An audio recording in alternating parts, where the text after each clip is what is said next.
Hey, how you doing? This is John, and welcome to John's Long Box. I woke up about 7 minutes ago. Jeez, I slept through my alarm.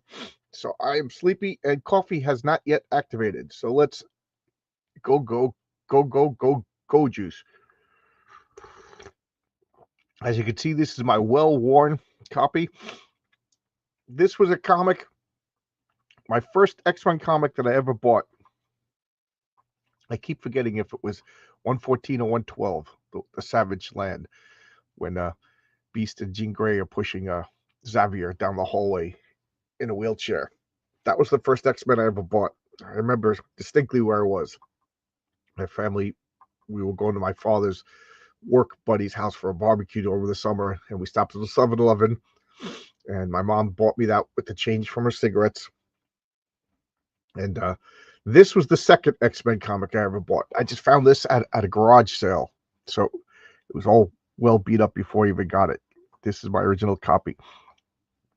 So there you go. That's why it's all beat up and everything. Uh, I don't need my comics to be in the greatest condition in the world, but this is a little less gooder than I like. But we'll see. Let's see how much it costs to get another copy. If it's a lot of money, then I'll live with it. Again, forgive me. I'm waking up. So while I'm waking up, let's filibuster a bit. How are you doing? How's your weekend? I'll give a little bit of a channel news update. Starting tomorrow, I'm working nights. I'm working 3 to 9, 3 to 10, 3 in the afternoon to 10 at night. So I won't be able to do my game nights that I do on Mondays and Tuesdays, and I won't be able to do any of my live conversations. And I got to see. Oh, God. There you go. Your blessing came just in time. Just in time. So for the first, I don't know how long I'm going to be at this job for. Could be a week. Could be the rest of the school year. Because I'm working in a school and we can't be doing all that stuff while the teachers and students are in the school. So there you go. There you go. So I don't know how long. I don't know for how long. Um, let me take another sip. So I will do pre-recorded videos again. I'll go back to the way my channel used to be, and I will ask people if they want to come on my channel, but it'll have to be either, because I got to leave my house at 2, so it'll either be in the morning or most likely late at night. Which means it's clobbering time, which was 8:30 on Fridays. That's most likely going to have to be around 11:30 on Fridays. I would still like to do its clobbering time live. I really enjoy that. Sunday comics won't be affected, just my conversations. So there you go. That's that. It might be a blessing in disguise because I kind of stopped asking people. I just I don't know why. It just all of a sudden cold turkey just stopped asking for professionals and everything like that. So we'll see what happens. But my channel stopped growing anyway, and everybody says YouTube doesn't like live streams and stuff. So I'll go back to 10-minute pre-recorded videos, and we'll see if that causes my channel to grow, or anything like that. Um, other news, I got Heroic Tales 2 is the coloring is being finished. Uh, Patriarch number 2, the script is just about done. It's the longest single story I've yet written. I realize I kind of work best in a shorter story. I don't know. I just kind of like that. You cut out the fat. You just tell the story. You know, I do enjoy that. I think people tend to be like long-winded, but so I'm treating the Patriarch story as 3 14, 13-page short stories. So there's chapter 1, chapter 2, and chapter 3. And then there's going to be an epilogue. And there's that. So there's that. Heroic Tales 2 hasn't even been started yet. It's plotted out. The plot is written down. I got to start writing the script. But this is my order that I think I'm going to be doing stuff, unless things change. So my next campaign is going to be, well, the next thing that Renzo is working on a 12-page story that's going to be in somebody else's book, another creator's book. I still can't tell it yet until because I'm the one who's ahead as far as all the other creators. So things might change or things like that. So I was just asked to just tease that I'm going to be with somebody else, but not give any specific details. So that's where I'm at. I'm almost, the story's written. Renzo's on page 5 out of 12. And then when that's done, we're going to start working on the Patriarch number 1. And I would like Patriarch number 1 to be my next campaign. Now, after Patriarch number 1, I don't know if I'm going to be doing a Heroic Tales 3 or the Odin story. Depends on where we go. Because Heroic Tales 3, it's going to be 2 stories. Both of them have to be drawn by Renzo, because Renzo, it's going to be Mary Sue and the Raven, and Renzo wants to do the Raven. He specifically asked for the Raven. Ron Mosicki's also doing a Raven story, but that story is written after the story that Renzo's going to do. So and Ron Mosicki's a couple pages into that already. So that's what I'm doing. So next, so I'd like to pick up my pace as far as comics. I'm trying to get to that, but I'm not having a good time talking. So I'm kind of bottlenecked by Renzo's going to be doing Patriarch, which is all Renzo because it's all Patriarch, and Heroic Tales 2, which is all Renzo, and the Santa Claus story, which is all Renzo. So all my choices for my next issue are all Renzo specific. Now, after that, I got an unnamed creator that I'm teasing on purpose, because this creator asked me not to mention their name. I'm not going to say whether it's male or female until most of the story is done. So I got brand new character made specifically for this creator. It's so good. It's so good. I got Ron Mosicki working on a Raven story, so that's 2. I got Stippling Vaughn working on the Printer's Devil. That's 3. I got Marcus Kelligrew working on the Public Eye. That's 4. Fabrizio Aiello working on the memoirs of Violet McCready. I lost track. That's 6.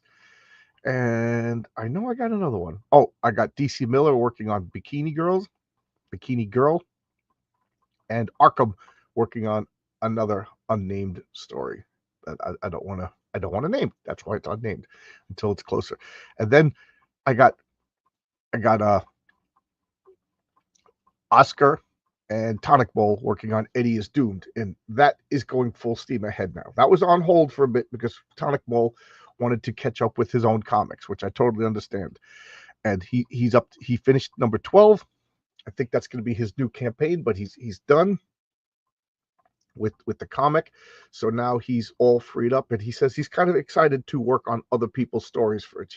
Yeah, he's been working intense writing his own universe and everything like that. He says he kind of wants to take a break. So this is something he wants to do. So this is gonna be awesome.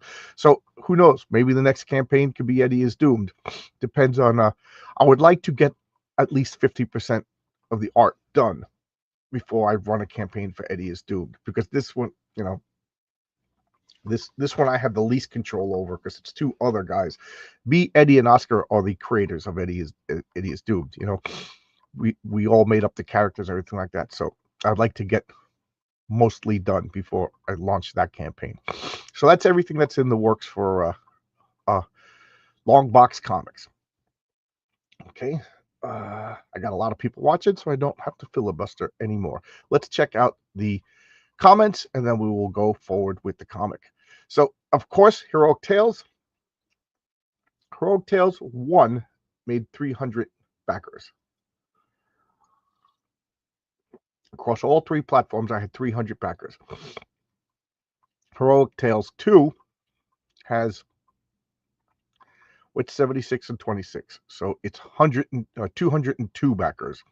So I'm 98 backers shy of the first That's, we'll say 2/3, which I would like to surpass issue 2 naturally. But everybody says that issue 2's second campaigns, the economy, everything like that, that everybody's doing at least half of what their last campaign was. And I'm looking around, with few exceptions, like Josh Howard and Brian Bow. Everybody's down by half, if not more than half. I'm down by 1/3, so I shouldn't complain. I'm beating statistics. I'm beating the, but I still, you naturally want to succeed. So I'm 98 backers shy of the first issue. I would like to get 99 more backers, just to make it 301. So if everybody could retweet, post, help your buddies out, nudge people along, and just go to Fund My Comic. Kickstarter, I think, is done in 2 more days. I'm not gonna re-up it or anything like that. Kickstarter was just that and clean up kind of thing. I am having a blessed day. I got to sleep late, and you know what's weird? Since I don't have to leave for work till 2 in the afternoon, I feel like I don't have to work tomorrow. Like, once you wake up and you have breakfast, Sunday is all downhill after breakfast. So like, I can stay up late. I feel like I have a 3-day weekend. Laughing at me sneezing. It's good shop class experience for them, but it's lawsuit city for the city. So they don't want guys opening up tiles, drilling through walls, you know what I mean, hole sawing through ducts and stuff like that with elementary school kids running around under the ladders. Not going to mention they, them, their, theirs names. They, them, power. They, them, power. No, I was asked not to, and I got to respect. But it's somebody I wanted to work with, somebody who wants to work with me. And then I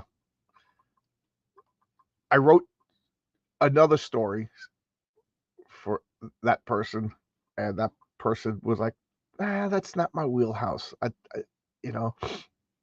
So I gave that story to Arkham, and he's loving it. And you know what? It's blessing in disguise, because Arkham's art style is really good for that story. And then it forced me to come up with a whole new character that already existed in my world as a whole. So my world as a whole, I've been role playing, with my buddies, like Dungeons and Dragons with my buddies. And this was already part of my world, so I was able to insert a character into that world. So once I did that, this is the way I work. I'll give you a little bit of a peek behind the curtains. I have a world made up already. I've been developing this world since 1982. And surprisingly, with not a lot of changes, it's the same world. I threw out some stuff that from when I was 14 that was just ridiculous. But I went away to college, and then I came back in 2000. So since 2000, I've really been dotting my T's, dotting my I's, crossing my T's on this world. So it's all the same world. I mean, my friends have been playing, and the thing that saved me is I've been documenting every story after we play on a website called the Villains and Vigilantes Forum. Now, the Villains and Vigilantes Forum, we just had to shut down a couple of months ago. So it was running for a good 25 years, and it documented all our stories. I saved all the files, but it was just getting more and more and more expensive, and we were using it less and less and less. The last update was like $500. So it was like $500 a year. So we pulled the plug on it. I would like, if anybody's watching this and they know how to do it, like a new website that's not as expensive. The maintenance was insane. My friend Paul, who was the computer guy, who plays the character Magnum, he was just the unsung hero of that site. He was doing stuff every day. He says it was like bots were joining it and posting, and he was deleting posts, and you know what I mean? It was getting like attacks. He was constantly putting it back up because it was an old format that was like held together by Patchwork Frankenstein patches. So I would like to eventually have a website for Longbox Comics with all of my comics, products, merchandise, things like that, and a forum. Let's talk about the comic. And then we'll talk about my role-playing game and bring back all the posts because we saved them all. That's the goal, And if that lasts another 25 years, then awesome. But that is the goal. So anyway, I went Thursday. I went to get soup dumplings. So I'm in my new favorite Chinese restaurant, and you know it's good because they don't speak any English, and every time I walk in, they all look at me like a white person. I order my soup dumplings. I order 2 orders, and then I usually order something else to take home. Every time I go there, I get my 2 orders of soup dumplings, and then I get a third variant thing just to try something different. Sometimes it's really good. Sometimes it's once I leave the restaurant, I just throw it away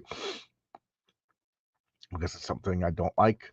But anyway, I'm eating the soup dumplings, and I'm thinking what would be a good character to create. And I'm going over all existing characters in my head, and all of a sudden, it just dawned on me. I'm not even joking. A name just popped into my head. So I already have a world. So there's a world, a parameter, a universe created. What would fit in that world? It has to be a consideration because I'm too much into continuity. And then the name just popped in. And I was like, that is perfect. That is perfect. And then I come up with a backstory of that character. So now I have a character, the name, everything drops from the name. I got a backstory, how that character fits in without contradicting everything else I've already created. This was real easy. And then I told all of that, oh, that's good. What's the story? I was like, I don't have a story yet. And then that person left. They're like, I come up with the story first, and then I throw everything else in. I do it absolutely backwards.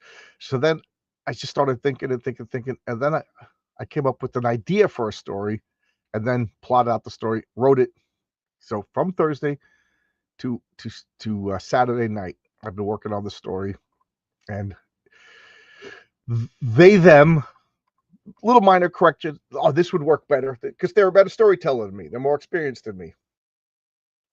And I said, you could change whatever you want. You could change the page counts. You could change whatever you want, provided you don't change the world building.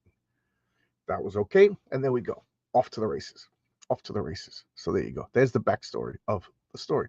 Good morning. Good morning. How are you? How are you? Golden Age or Silver Age Bikini Girl? Golden Age. Golden Age Bikini Girl. Golden Age Bikini Girl. Redhead, yellow bikini. Silver Age Bikini Girl has yellow hair, red bikini, because of course she does. We have to differentiate between the eras.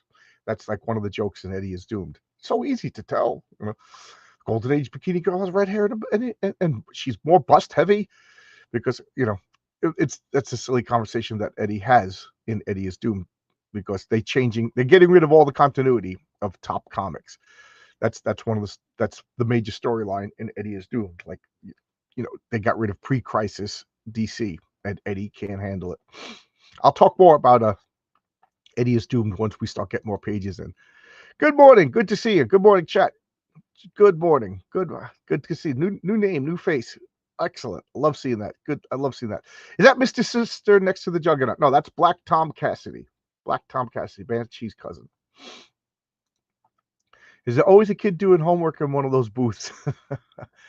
No, the Chinese family, they have 2 older kids that work there. I would say that like one of them's probably like late high school and the other one's probably like early college. And they're the ones that I interact with because the parents and everybody else can't speak any English, but the youngins, the son and the daughter, I could talk to. That's Black Tom. Yes, it is. All right, so now mission accomplished. Coffee has been activated. I can speak. I can think. And we got a bunch of people. So there's all the filibustering that I dare do, that I done dare do. And let's talk about the comic now. From this point on, page comments. And I will continue talking, keep the show going while we have interaction from the chat. So this is Death Siege. 30 cents. X-Men 103. Is Marcus here? Is Marcus here? Oh, yes, Marcus is here. Good morning, Marcus. How are you doing? How is the studio, Marcus? How's the studio? Oh, before we begin, I'm going to spoil something. It's not really a spoiler because I showed it already. I actually showed this last week, but I'm going to show the finished. Why? Because I'm excited. I'm like a child. Hey, so look at this. Could we make that big? So this is the final inked page, splash page of the project I'm working on with another creator. And I don't mind showing this page for 2 reasons. It's awesome for 3 reasons. It's me and all my friends' characters together for the first time, inked. And third, you're not going to tell from this what comic book it's going into. So just look at that. Can I make it bigger? No, I can't. But that's the splash page. I'm a big fan of just in media res, just in the middle of the action. Just introduce middle of the action and then go back to Flash, because it gets you hooked. It works so good in comic books because you just open up and you see monsters attacking and laser beams and explosions. Like, what's going on? And then they tell you what's going on. Oh, I think this is the show, John. Start with this one. We will talk. Okay, Pops is here.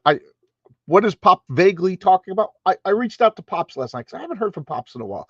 My wife planted a bug in my ear. She goes, "Have you talked to Pops? Have you talked to Pops in a while?" I said, "Oh, you know what? You're absolutely right. I haven't. Hope he's okay." So we started getting a little nervous. Pops told me that he had health problems, and I haven't heard from him in a while. So put 2 to 2 together. So I reached out to Pops, and Pops like, "Yeah, I'm good." Then I started to wonder, like, "Pops, I haven't seen my stuff on your channel. Like, has there been a problem? You know, me fighting with the faction that shall not be mentioned? You know, because that scared away a few people. Not gonna lie."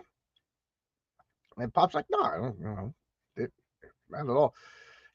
So I was like, "Okay." So he said he's gonna reach out. We're gonna talk. So we'll reach out. We'll talk. Good. It's good to see everything's good. Like Pops, like what he's doing, and was a little nervous. Ain't gonna lie. Was a little nervous.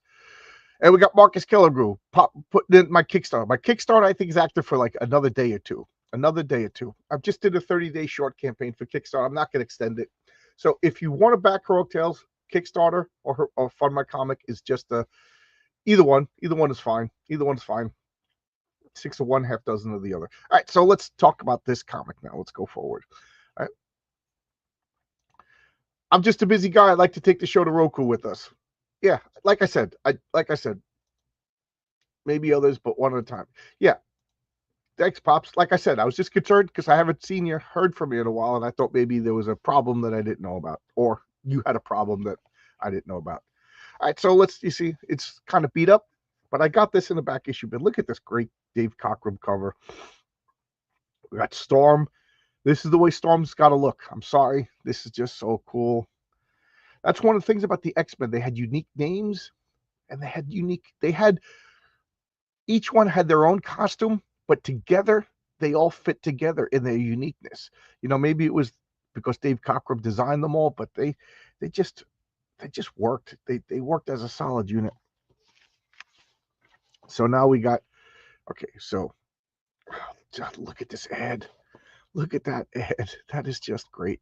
Mission Control Center, the $6 million man. The bionic action begins here. I never had the Biodome, but I had the Steve Austin action figure. I loved it, but it was too big. What was it? 13 inches tall. It wasn't in scale with all my other toys. It was in scale with GI Joes. The original GI Joes were like 13 inches tall. They had fuzzy hair and everything like that. So that worked. But this toy, it didn't have anything to play with, because, like I said, I'm a crazy person. I'm a crazy kid. Here is another example. Like I told you, I used to take chronological lists of Greek mythology, put them in order. I would take lists of all the knights of King Arthur and his knights of renown and everything like that. I was one of those kind of weirdo kids. And when I was playing with my toys, they had to be in the same scale. So I didn't have any other toys. I had $6 Million Man and then Maskatron, his foe. And that was it. So if I played Steve Austin, I could only play with Maskatron. And after a while, how many scenarios with 2 people in the entire universe? the Mego figures were good because I didn't care if it was DC and Marvel, so Captain America could interact with Batman and Batman could fight the Lizard, which is a lot of fun, man. Batman fighting the Lizard, because they were all in the same 6-inch Mego scale. Then everything's moved to a smaller scale. Star Wars toys, they were like 3.5 inches tall, and I liked the smaller size better because you could fit more toys in a smaller area. It was more efficient. So I had 1 billion Star Wars toys, and then Micronauts were in the same scale. They didn't look the same, but at least they were the same height, and you could explain away the differences because they're alien. So I stopped playing with the Steve Austin toy, because it just didn't fit. And that's a crazy person talking, right? Even as a 7 or 8 year old toy, it was different scales, so they couldn't interact. Crazy. Saying it, I realize I'm insane. So let's get to this. So this is Chris Claremont is the writer, Dave Cockrum inker, Sam Grainger. I said that wrong already, right? Chris Claremont author, Dave Cockrum artist, Sam Grainger inker, John Costanza letterer, Janice Cohen colorist, and Archie Goodwin editor. And this is 1976. So there we go. Nightcrawler, if you remember, he got hit, fell into the darkness, and we discovered that he had the ability to turn invisible while in the dark. Now, yes, everybody could be hidden in the dark, but he's literally invisible in the dark. So Nightcrawler discovers yet another power. So while he's invisible in the dark, the leprechauns find him. Now, this is funny. Leprechauns will be in Heroic Tales 5. I will explain leprechauns and Bigfoots and how somehow they have a connection. And where are we? So he's being carried away by leprechauns. I just find it funny. And what are they doing? The leprechauns are telling us what's going on. And what do they tell us? That the X-Men came to visit. This is Cassidy Keep. This is ancestral home of Sean Cassidy and Black Tom Cassidy. They're cousins. And Black Tom Cassidy wants to keep the castle, but it went to Sean Banshee. And now because he's a bad guy, he recruits his buddy, the Juggernaut, and they're going to fight over it. In the fight, Nightcrawler gets knocked out and gets rescued by leprechauns. So we're all up with to speed with this. So I will look at we got one comment. We got Pete Rock. It's Clobber Thomas, just you playing with your toys. Exactly. That is exactly what it is. I don't want to grow up. I'm a Toys R Us kid. Always be a Toys R Us kid. I got responsibilities that get in the way of playing with my toys, writing comic books, reading comic books, playing with toys. But ultimately, I'm still a Toys R Us kid, and I'm a Toys R Us kid in a world where Toys R Us is closed. So you can imagine my frustration there, Pete. Pete, again, is one of my friends. John's Long Box was created in his living room. Yeah, in his kitchen. We were playing board games. And I was just like, yeah, I have this idea for a YouTube show. And, and he was like, yeah, do it. That sounds fun. I'd watch that. So there you go. And then Pete Pete is a voracious reader. I think Pete probably reads more than anybody that I know in real life. So I sent them all my scripts. So Pete, you got to be quiet. But Pete has read every one of my scripts and gives me good feedback. Let's get this last comment in under the wire. I had Great Adventure toys which were 3 inches and Rescue Heroes which were 6 inches. Then my sister had dolls that were 5 inches and thinner, but we pretended they were different lineages. There you go. You had elves, half elves, and hobbits all working together.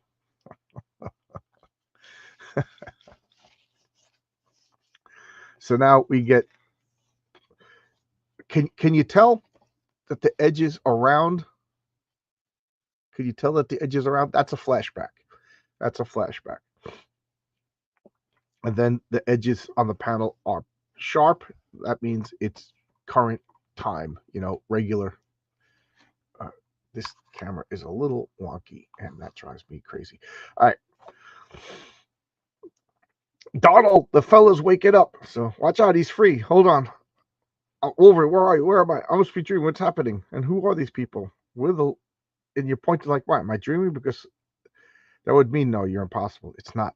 Leprechauns, fantastic. I'm talking to real. Wait. I got to tell my friends in battle. What's happening to him? He wakes up stunned. I do like when they show consequences of actions. Like Nightcrawler was just knocked out. That is a big deal. That is getting knocked unconscious is not normal, and we treat it so flippantly. That's what in that cartoon Archer. Whenever somebody gets knocked out, they always like, you have to go to a hospital. You could have a concussion. You could have brain damage. Getting knocked out. Like I like that. So Wolverine Nightcrawler wakes up, and for 1, 2, 3, 4 panels, he's dealing with shock. Where am I? What's going on? Like his brain is resetting. It's kind of like you hit the computer and it's got to reboot. His brain is rebooting. So now he gets to his senses. We've been captured, Nightcrawler, by Black Tom and Juggernaut. It's Eamon O'Donnell, my friend. So now we got a real human. This is the groundskeeper. He's the the guy who knows all about the leprechauns. His family has been he's Sean Cassidy's Samwise Gamgee. His job is to take care of Sean Cassidy's property, and of course he knows the leprechauns. So the Seneschal of Cassidy Keep, and Black Tom says, the man who kept the families safe from harm. You see, your friends are deadly dangerous too, but so are mine. So Black Tom Cassidy and the Juggernaut, because they're evil and no explanation needed, they hate the leprechauns, and they're chasing the leprechauns out of the castle. So all the leprechauns are imprisoned. Now, I don't know much, believe it or not. My mother is Irish, my father is Italian. My grandmother spoke Gaelic, and as far as I know, leprechauns are magical. They're not just small humans. So what would locking them up cause a problem? I don't know. The little sexy leprechaun girls. And he took most of the families prisoner and held their lives hostage against my good behavior. So he is being trapped to do Black Tom's bidding because he fears for the life of the leprechauns. It's not just for himself alone either. He took orders from a tall man in a red armor and a horned helmet. I tried to get a warning out through Lawyer Flannery, but he misunderstood, thinking it was Tom after the castle and inherited, never realizing that what he wanted was Banshee's life. All that matters. So this, to me, is a really weak plot. It's a really weak story, but it's a lot of fun, and it's got a lot of history. So Banshee goes to the keep, finds that the keep is being contested by his cousin. His cousin, for whatever reason, is friends with the Juggernaut. I don't know. Is the Juggernaut and Black Tom Cassidy have a history at this point? I don't know. As far as I know, this is we're friends. And they hate leprechauns, and they're going to take it over. But they don't want the castle. They're just taking orders from Eric the Red, and Eric Red just wants Banshee to. Very weak story. The leprechauns have nothing to do with anything. Black Tom and the Juggernaut. The castle is just a MacGuffin to get the story going. This is not Claremont's best story, but it's just awesome at the same time. This is the rule of cool.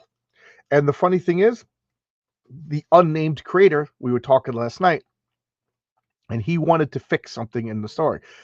I didn't think it needed fixing, but when he explained it, I said, okay, that works better, because it's supposed to be humorous. And and he's like, this will be funnier. This will look funny. It'll be a more funny visual gag. And then I said, well, how the way it happened, he goes, no, you don't. Nobody's ever going to question it. Nobody's ever going to question. Trust me. And I'm like, okay. And now he's right. He's absolutely right. Like I said, this is a seasoned pro. So there we go. This is Chris Claremont at its weakest, paradoxically at his best. This thread, this plot makes no sense when you examine it. But we do know that Eric the Red has already threatened the X-Men, and he got the old X-Men hypnotized and fought the X-Men back in 101. So we're leading to something, and this is just a side quest that really is just jammed in, but it's awesome. So who cares, right? This is a perfect comment. Somewhat disjointed but fun. Absolutely. Now I'm gonna check the comments, and then I'll go to the next page. My G.I. Joe used to beat up Ken and take my sister's Barbie for a ride in his Jeep. Yeah. The Barbies and G.I. Joes were on the same scale. So let's just say Barbie had a lot of fun with G.I. Joes, right? And Ken was like, ooh. Everybody's got a story where Ken. The series gets better with the next two issues, 104 versus Magneto. Well, yep, it does. It was already great. The weakest issue was this is the weakest issue so far. I thought like X-Men 99, 100, 101. These were all really good. This is really good. It's just that if you step back and examine the plot, which I didn't when I was a kid. Now that I'm a jaded old man, I do stuff like that. Now that I'm writing my own stories, I do stuff like that. But back then, this was awesome. And that's what it was for. And they sold.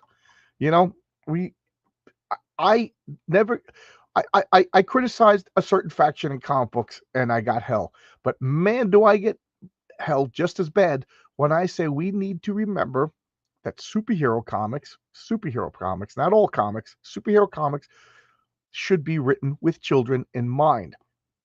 And everybody misinterprets that to mean that it's got to be like Little Lulu and hot. No, it means it's got to be all ages. You got to, when you're writing a Batman movie, comic book, or whatever, you have to make it entertaining for kids as well as adults. Batman has a freaking dinosaur and a giant penny in his Batcave. That, to me, that is just proof of like childlike whimsy. Which is why there hasn't been a Batman movie properly done yet. Now that I think about it, the Tim Burton had the childlike whimsy to it, but that wasn't, Batman was still in armor, but whatever. But like this newest Batman movie, Matt Patterson movie, that wasn't for kids. That was like serial killers and everything. You know what I mean? So that's why I like the new Superman movie. Kids liked it.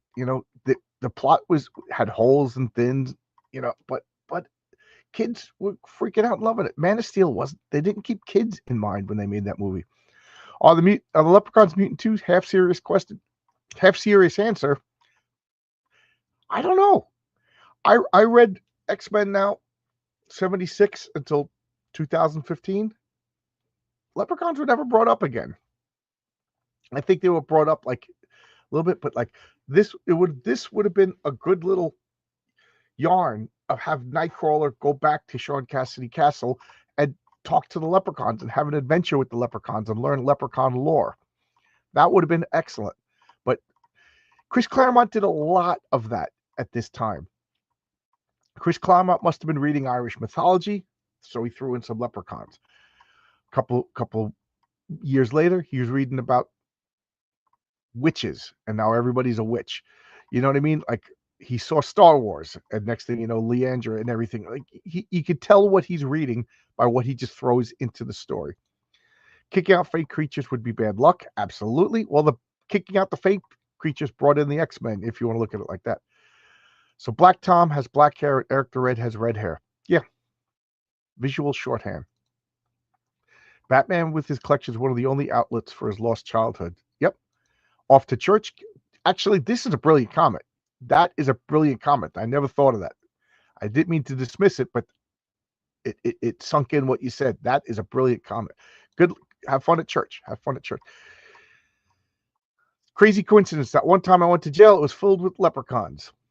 Crazy coincidence. That one time you went to jail, it was for PCP consumption. So, that maybe had a little bit of, when I went to jail 2 times and it was filled with other things than leprechauns. I wish it was leprechauns. All right, so let's go to the next page. We got the ads. We got Bring On the Bad Guys. Oh man, that coffee's so good. The Mighty Marvel Strength and Fitness book, the 1977 calendar. What is it? The Fun book. I never got the Fun book. Bring on the Bad Guys. I used to check out of the library all the time. That brings back, just this cover brings back memories. So now, a man with a Viking sounding name. So Leprechauns didn't know Eric the Red by name. They just said it was a Viking sounding name. He goes, I think I know who you're talking about. The first thing is we need to just plan a rescue. A moment, Nightcrawler. I've been wondering, when we found ye, part of you lay in the shadow, disappeared. How'd you do that? You must be mistaken. I can't do anything like that. Don't tell me, boyo, I saw it. Matter of fact, your face is always in shadow. And I knew, but this other thing, still, it shouldn't be too hard to check. So he sticks his hand in the shadow, and he finds out that he has invisibility powers. My hand, it's invisible. I got to try it with my whole body. Only your eyes. I could feel you, though, so I guess you're still there. Lord, this is spooky. So Eamon O'Donnell, come quickly. Black Tom and the X-Men has the X-Men in the laboratory. He's planning on torturing them. So we find out that Nightcrawler could turn invisible except for his eyes. Why? Why not his eyes? So we as the reader could see where he is. So Nightcrawler steps out of the shadows and boom, he shows up. Now that would be interesting because it's funny because this is a power that Nightcrawler doesn't have control over. Nightcrawler he has to will himself to turn invisible. Now, he doesn't have, this is like a passive power. So if I was writing the X-Men and Chris Claremont always has a lot of like off time, like they're sitting there watching a movie, I would have Nightcrawler just invisible holding popcorn, and then Storm walks in. Why is the TV up? You know what I mean? Because he can't control it. But this is like one of those things. It's passive, but we forget about it unless we think about it, kind of thing. Unless we're thinking about Wolverine's invisibility powers. He should be at night. Like if somebody goes into his room or something like that to talk to him, like, is he here? Where is he? You know what I mean? Because it's dark. You know what I mean? Things like that. Watching movies. The X-Men are having a movie night, and Nightcrawler goes to sit and sits on him. He's like, "What are you doing?" Because he can't control this power. So that just sets up a little interesting thing. So now the X-Men are being, because that's what Cassidy Keep has. When you build a castle during the Age of Reason and the Renaissance, you update it with modern torture devices. You get magnetic levitation devices, adamantium chairs, things that can nullify storm. Because that's right, wouldn't you? What good is a castle built in Renaissance times if you don't have the ability to cancel mutant powers, right? You might as well not even have a castle. So again, another thing you don't think of. How Black Tom Cassidy wants to take over the castle, but he has time to build and install all of these devices. He already took over the castle. You know what I mean? You know how much construction, but don't think about it too hard. Like I said, this is one of the weakest, if not the weakest story that Claremont ever did. So we got them all chained up and ready to go. Why? Supervillains. Don't think about it. Don't think about it. All right. Let's go to the comments. I still have Bring on the Bad Guys, and I had the fun book. So what is the fun book? Is it puzzles and games? Is that what it is? I never read it. Yeah, exactly. So up at this point, Nightcrawler was never in shadow. So did this power just arise? Like, did he level up and just unlock it? Or, is it just, I thought up a new power? You know what I mean? That's what I mean. Like a throwaway line of like, what's going on? Like, I've been in shadow before. Or could he just said, I guess I'd never noticed because nobody ever pointed it out to me, which means, can he see himself? You know what I mean? Byrne hated Nightcrawlers. Oh, he hated it? I don't see hating it, but to me, it kind of makes it's a cool power. I kind of like it. Puzzles and games, okay. I kind of like it. It's a cool power. I don't know why hating it. I think it's more and I'm speculating here. Marcus probably knows more. Byrne and Cockrum had like a feud going, and maybe he just hated it because Nightcrawler was Cockrum's favorite character. Yeah. Oh, it's there we go. You got my back. It's Dave Cockrum's love of Nightcrawler. So of course, Byrne hated everything about Nightcrawler. Okay. So join the Dinky Starfleet. I had this. It was like a metal Enterprise. It had a little shuttlecraft that could launch, and it fired these discs.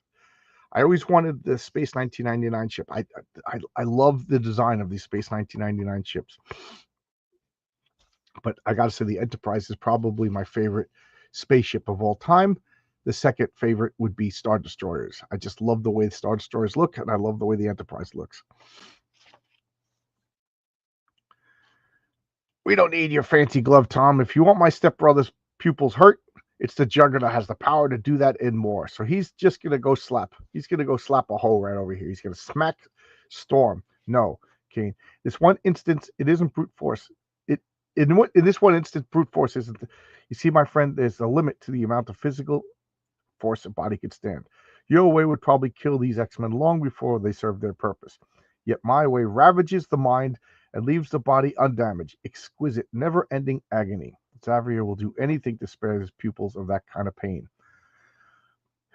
He'll even let us kill him. So he's going to torture the X-Men to the point where Xavier will just submit to death. You know, because Black Tom Cassidy is why? Why does he want to do this? Juggernaut hates his half-brother, but why does Black Tom Cassidy hate Xavier? Because of Eric the Red. Like I said, this is the thinnest of plots. But whatever. Black Tom Cassidy is just a raving, maniacal supervillain at this point. Nope, there's no motivations. And what is his powers? He shoots laser beams. He shoots laser beams through a shillelagh because he's Irish. And now he has a glove that focuses his laser beams into hurt power. You know, it's just unexplained. So it's Professor they want. This gives me an idea. If it doesn't work, though, send my body to Xavier School for Gifted Youngsters. Bam. So he teleports away. What's that stink? Look, Xavier's here. I understand you wish to see me. No need to threaten all my students. All you have to do is ask. Because Tom and I want from you is your life. I see. So then he gets up. I hope you excuse me if you don't take it. Now he's running around. Notice there's no trace of the wheelchair. Notice there's no... So he's jumping around. Shut up. There's something wrong. I thought you said Xavier was a cripple. So, again, this is just bizarre. Weak plot showing through. And again, I didn't notice this as a kid. Over here, he's willing to torture strangers to death. And me being a misogynistic man, you're gonna torture a woman. You know, that even level. It's one thing to torture Colossus and Wolverine, but like, you're gonna torture Storm. Not only is she a woman, she's a beautiful woman. Sorry, guys, ugly women, but a beautiful woman. He's gonna torture her. He's willing to torture her to death to kill Xavier. And over here, he's like, I don't even know Xavier. So Black Tom Cassidy he's just like irredeemably psychotically evil. You know, what's going on? So Xavier's just jumping around. He just kicks right in the breadbasket. Boom. Consider that partial payment for what you did to Nightcrawler. What is going on? Why is Xavier hopping around like a bunny rabbit? We all know why. Cockrum drew the covers after Band took over the X-Men because he was the cover editor and to keep Byrne from drawing the editors. Like I said, yeah. Byrne could be a prickly pear. So I don't know who started this feud. I don't know why. I never met Cockrum, never interacted with Cockrum. Is he a prickly pear too? But there's a feud. Let's turn the page. We got little X-Men babies. I'm X-Men. We got little Captain America babies. Captain America kid. And Spider baby. We got we got hoodies, woolen hats with the little pom-pom on top. You know, we still have wooden hats. You know, what do they call them? What this There's, I don't know, the cool word for these hats now, except they don't have the pom-pom on top. Make you less cool, you know. I just hate when people, if you're wearing a woolen ski hat inside, you're a douche. If you're wearing one in the summertime, you're a douche. It's not good fashion. You look like a jerk. You look like a jerk to wear your ski cap inside the house. Take it off. You'll look like a douchebag. Okay? So here he is. You got such an affection for the goblin, Xavier. I'll bless you the same way I did to him. But he's sticking to the wall, which means it isn't my stepper, regardless of what he looks like. It's that cursed two-toed blue-skinned freak. Boom. I love that panel. Boom. So Juggernaut just smashes through the castle, shattering the rocks, and everything, which is a mistake because now Storm, I could see the sky. You know, she was. This to me, I like. Now, as much as I'm busted on Claremont's chops for this particularly weak story, what saves the story is the characterization and the art, you know, and the storytelling. You know, you could get away with, like, a comic book has characters, plot, storytelling, and art. One of those could be weak if everything else works over time, and the art is phenomenal. The storytelling is phenomenal. Storytelling meaning the ability to convey the information in a logical, concise manner so that you're not confused. That is, to me, the unforgivable crime of comic books. You could have a great story, you could have great art, which is, admittedly, Image Comics had great stories and plots, great art, but their storytelling was abominable, and that ruined Image for me. I will say that most crowdfunding comics, a certain faction in particular, has great art. They have good concepts, and they even have fun characters. But their storytelling is so bad, I can't spend $35 on these oversized comics. You know, so, and didn't mean to burp. I'm actively asking all of you people to call me on it if you're ever confused by the storytelling of my comics. Because that means I'm chasing customers away. That doesn't help me. Tell me, oh, the storytelling is off. But anyway, the storytelling is excellent. At no point are you confused. Matter of fact, storytelling is so good, it's spackling over how thin this plot is. So now Storm, she's been freaking out because she's inside this big stone fortress. She's freaking out. She might as well be in a dungeon underground miles away fighting the Balrog. She's just freaking out because she's claustrophobic. So she can see the sky.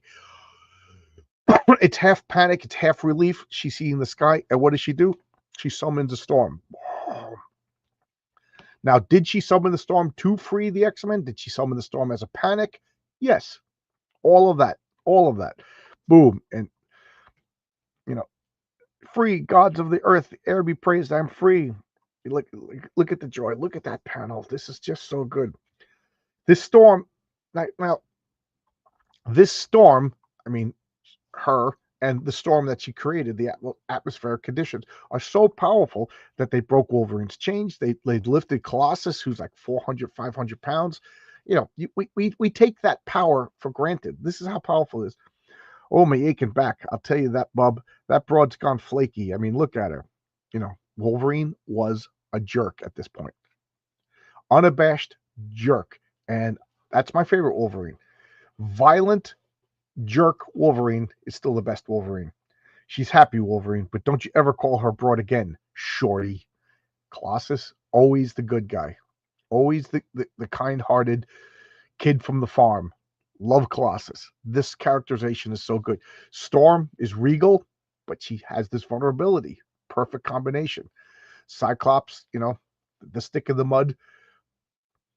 Nobody's looking. He breaks down. Just every one of these characters are so good. Nightcrawler, Heart of Gold, pretends things don't hurt him, but ultimately he just wants to be a real boy. You know, he wants to fit in with society. That's why he carries this image inducer.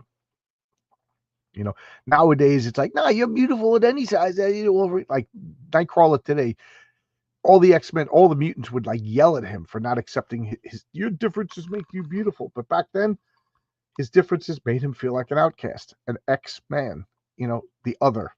It's so good. This is the best X-Men. And look, you see, look at the sky's purple, background's orange. Why?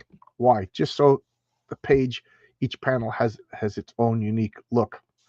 If they colored it realistically, which is what happened a lot in Image Comics and 90s Marvel, they colored, and that also is part of the storytelling. The panels all stick together, and it's hard to differentiate them. Each panel has an individual look, individual color. No comments, so I'll just go to the next page. What that sudden wind, it smashed everything. I think we found so not only did Storm free the X-Men, she also freed the Leprechauns. You and your bloody temper, if you haven't cut loose like that, I know, Tom, I'm sorry, but we still have Banshee. Let's go. And not a peep out of ye. What's with him again? Looks like the so did I skip? Okay, so he's Xavier. So right over here they say that it's Nightcrawler, but we never actually see that it's Nightcrawler until he's unconscious. But I was never confused as a kid. I understood what was going on. It looks like half the lab fell on him. What is it, Kelson? Is it the demon? A friend, one we're honor bound to save. So the Leprechauns are working to save Nightcrawler from the debris. Get these boots off of me. It's no use, Wolverine. They're made of metal even I cannot break. May I help? You, Storm? Look, lady, if Colossus can't break it, what do you think you're going to do? Click. In my time, Wolverine, I was the best lockpick in all of Cairo. But we'll talk about that later. So here we go. A little bit of a Storm is in control. She's got her composure. She's focused. She got all of that angst and anxiety from being trapped out of her system. She comes back totally in control, and we learn a little bit about her. It's already been established that she was a thief in Cairo. She's also a lockpick. I love that. I love these little skills that they're bringing up with the X-Men. So good. So and then in the headdress later on, they show that she has thieves' tools just in that. I love all that stuff. I love all that stuff. So now they're taking Banshee. They're walking slow. Why hurry? Why hurry? It's only the X-Men on your tail. You know that there's leprechauns. Don't take your time. Take your time. Why are you bringing them up here? You plan on throwing them? If it comes to that, at first we got to try talking. Here be X-Men. We have the Banshee up here. If you want him back alive, you have to come up and get him. You have 5 minutes, my friends, till we start sending him down to you, one piece at a time. It's a trap. No kidding, lady. But so long as they got Irish Prisoner, they're holding all the aces. And what about Nightcrawler? We cannot just stand here and watch. So they know Nightcrawler's hurt. They don't know where he is. For all they know, Nightcrawler isn't. Well, they don't know he can turn invisible. So and how Wolverine is a jerk. But he's not going to let, he's not a psychopath. I mean, well, he is a psychopath, but he's not going to let them just kill Banshee. He's not like, well, better him than me, So he's like a tough guy, but push comes to shove, he will do the right thing. That to me is the best Wolverine. We got another comment. I sat next to Cockrum at my first con at Ramapo, New York. He was a nice guy. I'm sure he was. I would love to have met him. I would have loved to have met him. Big fan of Cockrum. So now we got Hulk being crazy. That's the humor magazine. What if Spider-Man joined the Fantastic Four? The first What If? I love that book. The first 10 or so issues of What If was so good. And I really like that series. So we got Murray. I'm going to look at the names. Murray Lindsay, Marilyn Brogan, and Michelle Cosgrove. There you go. Women reading comic books. I wonder if like the editors wrote these and signed ladies' names and stuff. But out of 3 letters, we got two women. Of course, they probably picked the ladies' letters. They probably got like 14 letters. Picked the 2 ladies. We got Foom. We got authentic collector's items, Star Trek insignias. That's cool. By a Tribble. A lot of Star. Oh, this is all Star Trek. Duh. I was gonna say a lot of Star, but this is all Star Trek stuff. Lincoln Enterprises. Cool. Very well, then. If Black Tom wishes us to fight for Banshee's freedom, then fight we shall, as only the expert. You dumb broad, come back here. You go up there charged alone, you'll just get yourself killed. Oh, for crying out loud, lady. How are we supposed to follow you? Wolverine, I told you never to call Storm broad again, and I meant it. Happy landings. Tovarich. It's a pity, though, that there's no one left to throw me. I'm afraid I'll have to climb this wall the hard way. So, hard way's right, you steel-skinned chump, because climbing that wall makes you a sitting duck. So, of course, Black Tom has laser turrets. Why wouldn't you? You got a castle. You got a castle built, it's been in the family since the Renaissance. Why wouldn't it have laser turrets? Gods, energy blasters built into the castle's turrets, opening fire. If it hadn't been for my hours of training in the danger room, these things would have burnt me to a crisp. So Juggernaut's throwing rocks at Colossus, laser turrets are firing at Storm, and Storm's pulling down lightning. So it's just, it's like Gandalf at Weathertop over here, just lightning coming from the ground. Again, the rule of cool. Space Eagle, about Space 1999. We got life-size monsters, Frankensteins. We got skeletons. Colossus, you stupid. You threw me so flaming hard, I landed on the wrong side of the flaming castle. How do you expect me to be in the fight? I can help you, Mr. Logan. What? Who blaze are you? How do you know my... I'm called Padriak. Mate, and me little people know lots of things. No way, bub. Wolverine don't believe in leprechauns. Suit yourself. Maybe leprechauns don't believe in talking Wolverines. Are you coming with us? Yay or nay? So he's throwing stuff at Storm. Storm's throwing lightning. Black Tom, he has the laser blast powers. Why isn't he using them? Because he's not using them. He's operating this supervillain machinery.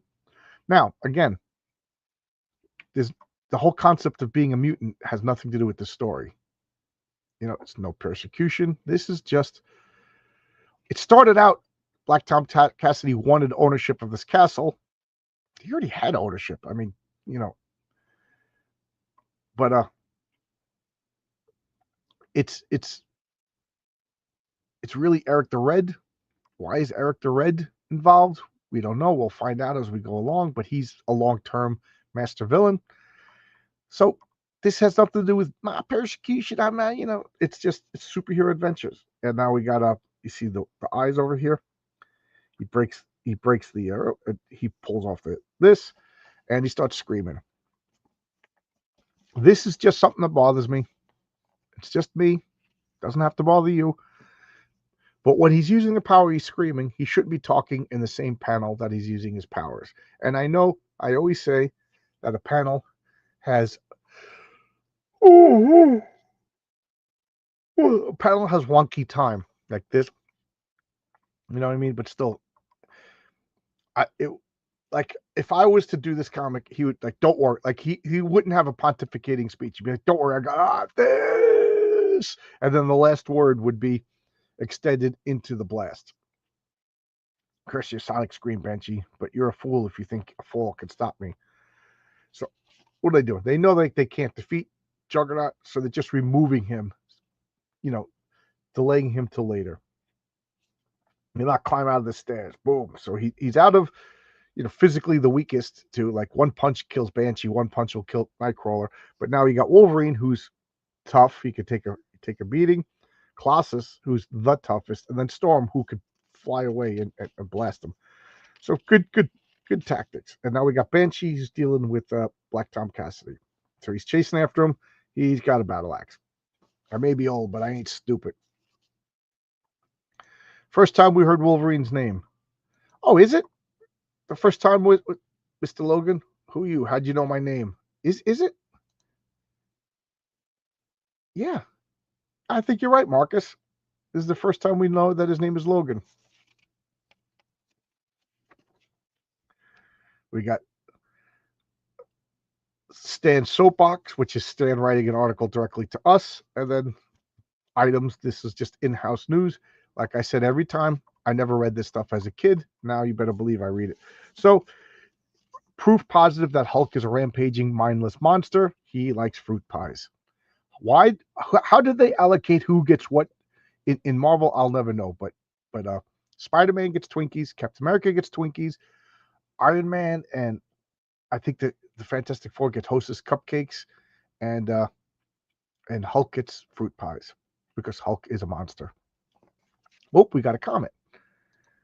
Oh, and X-Men still don't know Wolverine's name. The X-Men still don't know Wolverine's. Yes, they don't know. They don't know. I recall some Claremont crap. He wanted Wolverine being created by a high evolutionary. Stupid idea. Imagine that Jim Shooter shut down. He's a mutant. Leave it at that. Yes, that was Wolverine. That Wolverine. That fruit pie. Oh, this is Dave Cockrum's art. Oh, okay, I thought that. Cool. I didn't know that. Cool. Yes, they were still floating around lots of ideas about Wolverine, and I don't think it was even formalized yet. Like Len Wein just made up Wolverine, right? And they didn't know, was he at some point he was going to be a Wolverine that was mutated. At one point he was just a normal human who wore gloves that had claws.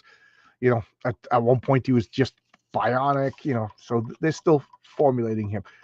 They had to say he was a mutant to be part of the X. And did he even regenerate yet? Does he have the healing factor yet? Like, we didn't really even talk about it. We don't know anything about him. I think he's got the claws, and they said that he had enhanced senses. That's all we know that he could do yet. So Marcus, did Wolverine even heal yet? So at this point, he doesn't even regenerate. He's just tough. You know, he hasn't really been wounded hard enough to notice that he regenerates. So now I have a weapon of my own. Excellent. So now he's got a battle axe. He's got a sword. I mean, how could this battle end any other way other than bladed hand-to-hand weapons on top of a castle in the rain? It's just perfect. So now they're sword fighting. Black Tom Cassidy is apparently the better hand-to-hand combatant with weapons or melee weapons. Colossus and Wolverine are battling Juggernaut, and this ends the only way it can. So he beats him in melee weapons, and he only wins because of arrogance and cleverness on Banshee's part. He goes in for the kill, and he just rolls him over with his feet. And Banshee, it's something only Banshee would do because Banshee could fly, so he could roll over. You know, nobody else would do this. You're gonna fall to the, so you know, Banshee swoops. You know, so he, as far as he knows, he's killing his cousin. Tom, out of your way, look out! I'm coming on. He was the only friend I ever had, X-Men. So help me. If you killed him, I'll make you pay. So Black Tom and Juggernaut both jump into the water, and Storm disperses the storm. And now what do we do? It was all a plot by Eric the Red. So the next issue, the gentleman's name is Magneto. Enough said. Like I said, the plot is paper thin. We get a lot of cool revelations, a lot of cool character points, but ultimately it was a paper thin plot, paper thin story. Really doesn't make sense upon examination, but you know what? It's freaking cool. It's freaking cool, and that's what matters. Wolverine's name Logan was the best. Just leave it alone. Should always have left it a mystery, not call him Jimmy Howlett. Yeah, I agree. The best Wolverine is Mystery Wolverine. They called him, you know, he's got a first name, Logan. He's crazy. He's scrappy. He wants to fight, but ultimately he's a good guy. That's the best Wolverine. The healing power isn't obvious until X-Men 116. There we go. I know Marcus knows everything. Marcus knows everything. And Marcus is chugging along on the public eye. It looks so good. Looks so good. Looks so good. And we got Captain America. My friend Sean had these. So American. So American. It was a rifle that fires superheroes. It makes no sense, but it was awesome. Just like this comic. So we got Captain America and Spider-Man, the Project Ricochet. So the Pentagon makes these gigantic rifles with a trigger. They're designed for a human to hold, but they climb in. The soldiers pull these. It's so stupid, but it was awesome. And what it is, it's a rifle, and you lay on the ground, and you pull the trigger, and it fires a car with Captain America painted on it, with Spider-Man painted on it. And you got to hit. You have one trap, you know, one target with webs on it, one target with the Captain America shield on it, and you and your buddy just shoot superheroes through a webbing. Models, I cannot stress how popular model kits were back then. And the ultimate toy, Evel Knievel. Evel Knievel. Look at this. This was fun. I'm trying to come up with an idea to do a goof on this ad in Heroic Tales, but I can't come up with the gag. So what would like Billy Joel drunk driving is, but that's so topical, people aren't going to get that anymore. So there you go. What are the bit not? Oh, I skipped it. Yeah, Raptor bit by his arm. Good call. When the Raptor, bit his arm. I'm chugging along is a good description. Awful and awful. Okay, there we go. Oh, chugging along. He's chugging along with. Okay, I was like, what are you talking about? I forgot that I said that Marcus is chugging along with the public. I've never met an artist that just not struggles. Struggles means he's not doing a good job. Tortures himself with each page. Marcus, Marcus pours his heart and soul into every page. You'll see. It's looking so good. It's looking so good. So there you go. I'm done with this comic. The next issue, this story 102, 103, paradoxically were the weakest so far, but at the same time, they're awesome. They're awesome. Even when Claremont and Cockrum were bad, it was still great. This was still a fun comic book. This was just awesome to read as a kid.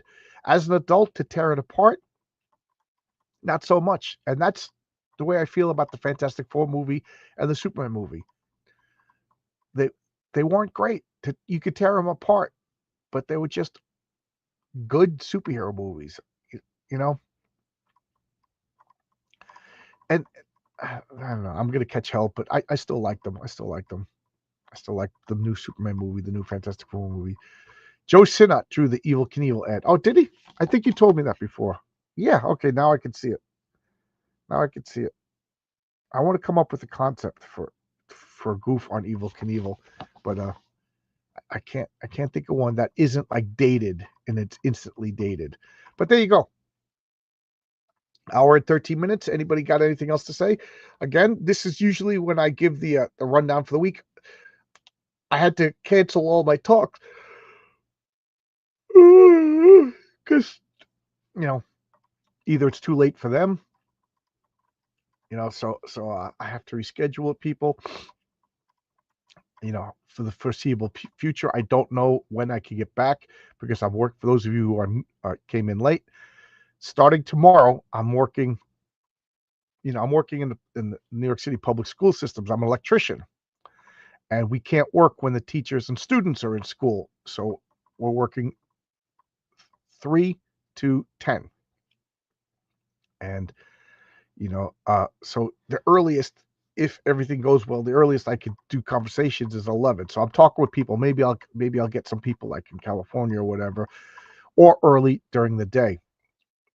So I would like to do its clobbering time on Fridays because Marcus is with me and Marcus has the studio, and I wouldn't ask him to leave the studio, nor would he probably leave the studio.